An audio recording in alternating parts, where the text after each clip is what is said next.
Hello, America, and welcome back to the CEO Show. We're here today with Terri Eagle. How are you, Terri? I'm great, Robert. Thank you very much. And you will be pleased to hear from Terri because she is the CEO of the Terri Eagle Group.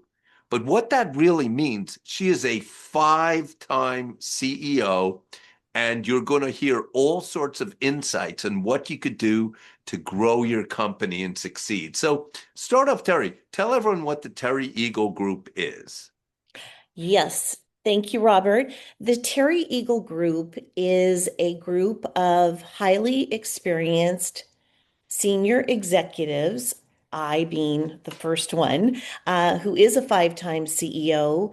And I am joined with a group of highly talented, diversified group from marketing, sales, finance, and HR and legal. And we as a team support private equity businesses, family-owned businesses, and privately held businesses through pre-post transition, or they just need help to grow, or they need help in whatever aspect of the business they feel they could use experience.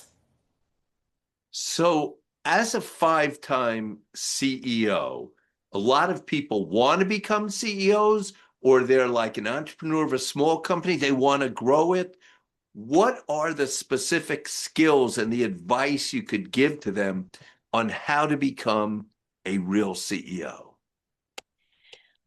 I think the best advice is when you ask me the question to become a real CEO.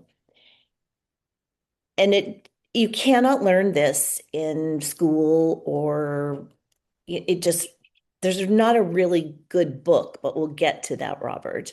Um, you need to really have great people skills and be able to build a team around you, number one. And that doesn't come easy, that you can hold people near you and hold them accountable and also celebrate with them, number one. So you've got to have the people down. The second, as a CEO, I have always partnered with the clients. So yes, I may have had a VP of sales or someone heading sales, but the clients were also something that I treasured because at the end of the day, that's where we made our revenue. And I wanted to have a good ear what they needed in their world, whether it was an independent store or a big department store or an online business. I wanted to hear from the ownership. So that is something that I've styled myself. And yes, I grew up in sales and marketing, so I always dealt with the customer and I never gave that up. The next is to be a sharp cookie on the finances. Don't assume that everything is in order and make sure that you are looking at the books every day. What are your collections? What are your receivables? Who owes you money? And that you are on top of it. Building good relationships with lenders, that you have partnerships there if you have lenders is key. And I think that having a sense of branding, marketing, it's important because as a CEO, there has to be a purpose for your story of your brand. Okay, well, that is a lot. It's very exciting. Give an example of one CEO you've worked with and the challenge they had and how you helped them. One CEO that I reported to that was absolutely outstanding, gentleman by the name of Stanislas de Kersis. He was my CEO when I was at Montblanc, where I at the time was vice president of sales and marketing. And the challenge there was he came in from Europe, from the group, and we needed to transform Montblanc. At the time we were selling to Staples, Robert. And he was brought in to modernize and make it a luxury house. That was where I was able to walk with him and listen and learn and transform a brand from the ground up where someone thought it was a pen at Staples for $99. And how do you turn it into a luxury house on the ground of the USA? How do you do that? We limited the distribution. We closed Staples. We opened our own boutique in-store concept. That's where I learned that. And I've done this in almost every role I've had to really elevate the brand and show, high customer relationship with the brand. And the best part, Robert, Stanislaus was walking with me one day at Bloomingdale's in New York City. And the writing instruments, Robert, they're not pens, they're writing instruments, Terry.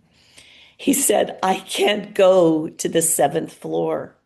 I won't go to the seventh floor. That's where they were presented at Bloomingdale's when we were transforming the business. He said, I need you to get it to the main floor. This is where all the luxury brands sit. Well, so how did you do it? Or I didn't you? I did. Can you imagine, Robert? I called up and I wrote with my fountain pen letters to the chairman and CEO, Michael Gould of Bloomingdale's. And we're talking a lot of letter writing, trying to get to know his executive assistant. It took over 2 to 3 months to get in to see him. And he's still a dear friend of mine to this day because he would never forget. He finally granted me 30 minutes. And when I walked in, he's like, Miss Eagle, what do you want? He said, I just had to see you because you just are not going to take no for an answer. So here you are. And I presented to open a main floor boutique shop and shop, Montblanc, on the main floor of Bloomingdale's so that Stanislaus, the CEO, he wouldn't go back to the seventh floor. And he did. We had some deals, and I spent almost every weekend for a year to hit the sales goal, teaching fountain pen writing and all things. But that just shows that, if you believe in it, then walk the walk. Yeah, and you know what it makes me say, Terry, that you are the type of person, and you teach this to the people who are your clients. There's going to be a way around it. You're going to get the result. That's it. Yes, yes. It's interesting. You mentioned the handwriting and the letters. I would say that that's the secret language of CEOs is the handwritten letter, which is amazing. I know Bill Marriott, where he always goes by Mr. Marriott, but he was telling me how he used to write every single day a handwritten letter. And that's one of the secrets because people know that you do that. You have so many secrets. You have this book, The Champagne CEO. Talk about it. And I mean, you've even these things like keep a daily business journal. What goes into your daily business journal? Just explain that to everyone. I received this tip from Mrs. Sybil Yurman way back. She wanted everyone to have a book, and she wanted you to use your mind in meetings and not have to remember all the things. And I thought it was brilliant. And then everyone from that day forward in my life that has worked with me has a book. And I have pretty books. I have all kinds of books, but I have a book that has inserts. So I have, I would take the notes and then I could go back through, and it kept me so organized through all these years, Robert.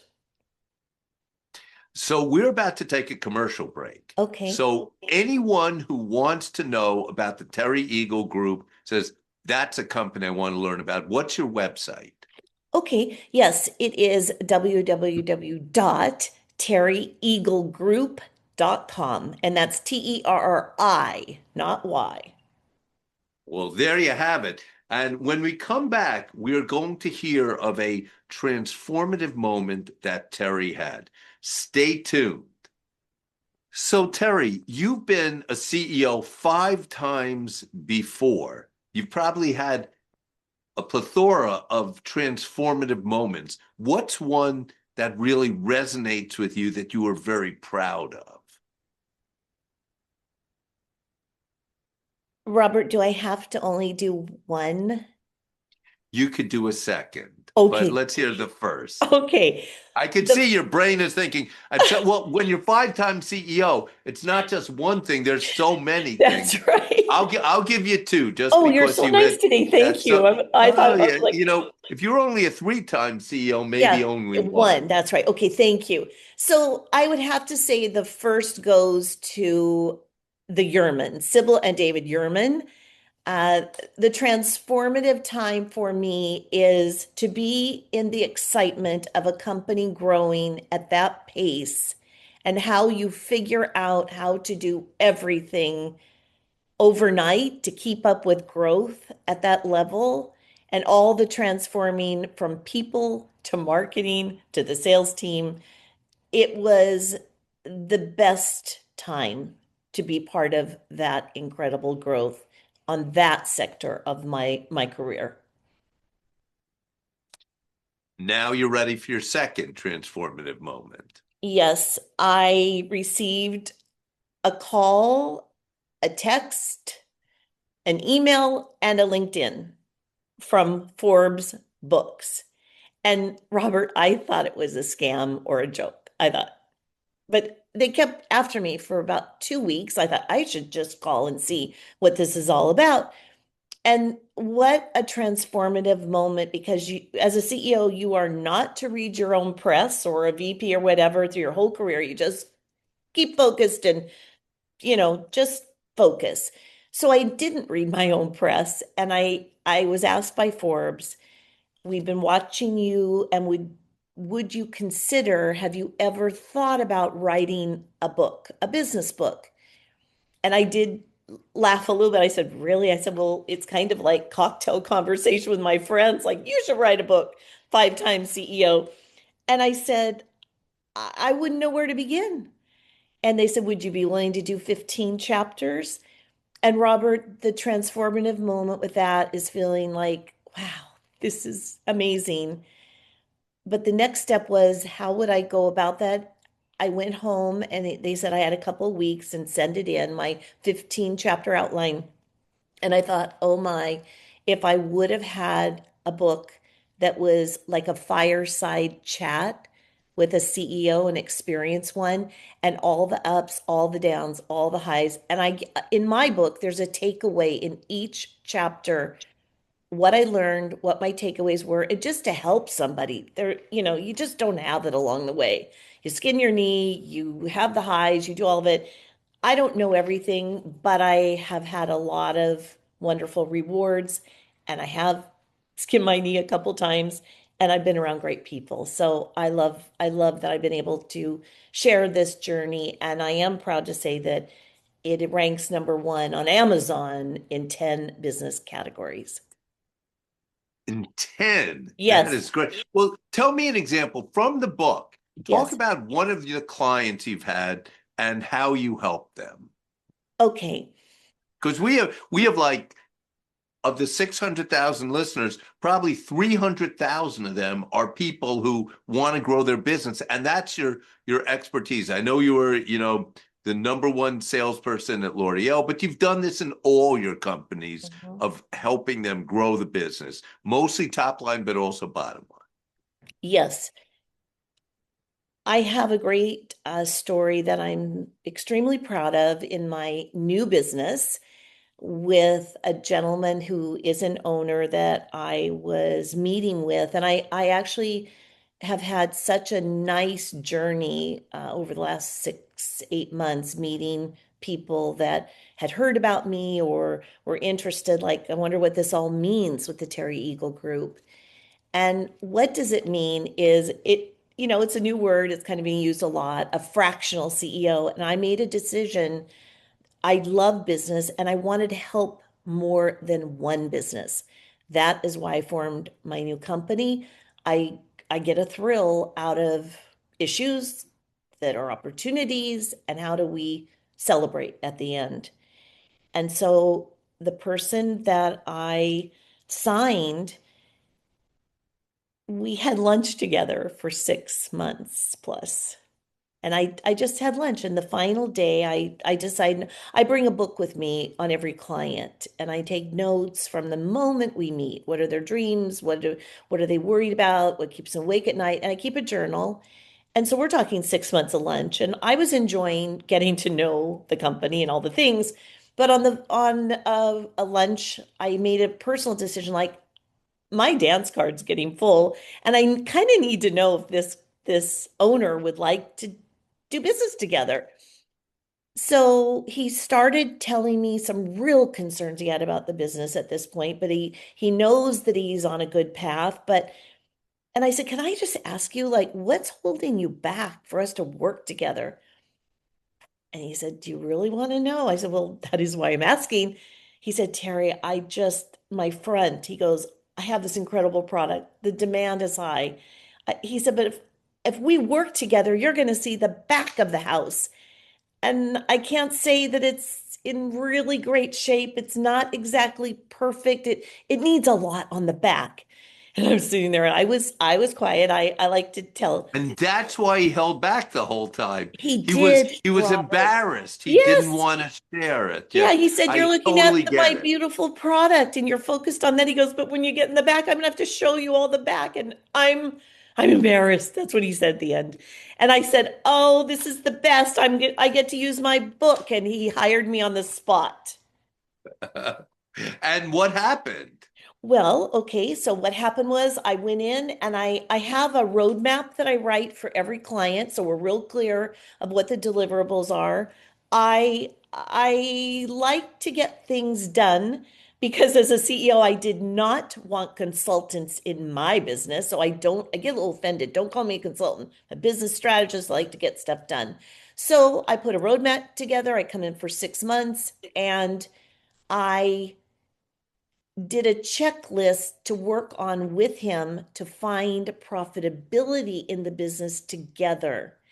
And he enjoyed the process of looking at things in a different way that maybe he avoided because it was painful discussions, but I turned it into something that he could really engage with and also have someone to talk to.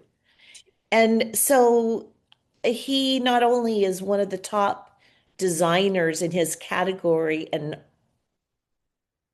production and all of it, he now, I'm very proud to say that earning money and teams in a better place.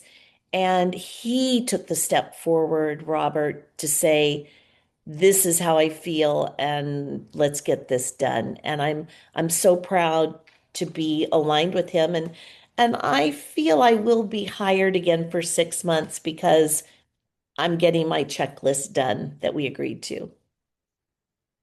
And so, what is the piece of advice you would give to anyone who's running a mid-sized business? And because you've run huge businesses and small businesses, Yes. and so, and you're sort of like you'll come in as a fractional CEO, so you'll be like the CEO to prove to them over 6 months what you could do. What is the advice you would give to someone? And you can't say, hire the Terri Eagle group, even though that may be the best advice. What advice would you give to them on what they should do to grow their business?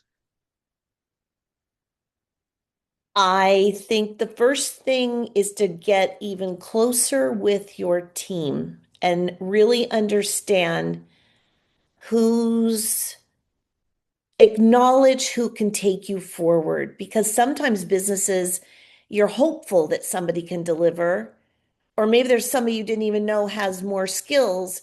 Take the time to even get to know the team's strengths and weaknesses better than you think you do. And I feel in a business right now, if you are allowing remote working, don't. There is no reason why all these CEOs have maybe had a reduction in business. How can you get things done in a good way from a Zoom call or a phone call? It's all about in person, customers, teams. None of that is old-fashioned. It is how you make a business grow and be profitable. I'm not saying 5 days a week, but 3 days. Yes, I am that person. And you can make it great. You can have lunches together, you can talk together, you can go out and have a good dinner when you've hit your goals for the month. But I read this year more than 20 luxury CEOs are no longer. And honestly, I think it's because people are at home. Mm, that is a great point. And people don't realize that. So once again, the website is, www.terrieaglegroup.com. and that's with an I, Teri. Well, Terri, great having you on the show. And you're doing super important business. You could have called it quits after 5 times being a CEO, but instead you became the champagne CEO. And everyone out there, get that book. That's the next step for you all. Thank you very much, Robert. A pleasure. Appreciate it. See you all next time. Hello, America, and welcome back to the CEO Show. We're here today with Terri Eagle. How are you, Terri? I'm great, Robert. Thank you very much. And you will be pleased to hear from Terri because she is the CEO of the Terri Eagle Group. But what that really means, she is a 5-time CEO, and you're going to hear all sorts of insights on what you could do to grow your company and succeed. So start off, Terri. Tell everyone what the Terri Eagle Group is. Yes. Thank you, Robert. The Terry Eagle Group is a group of highly experienced senior executives, I being the first one, who is a 5-time CEO. And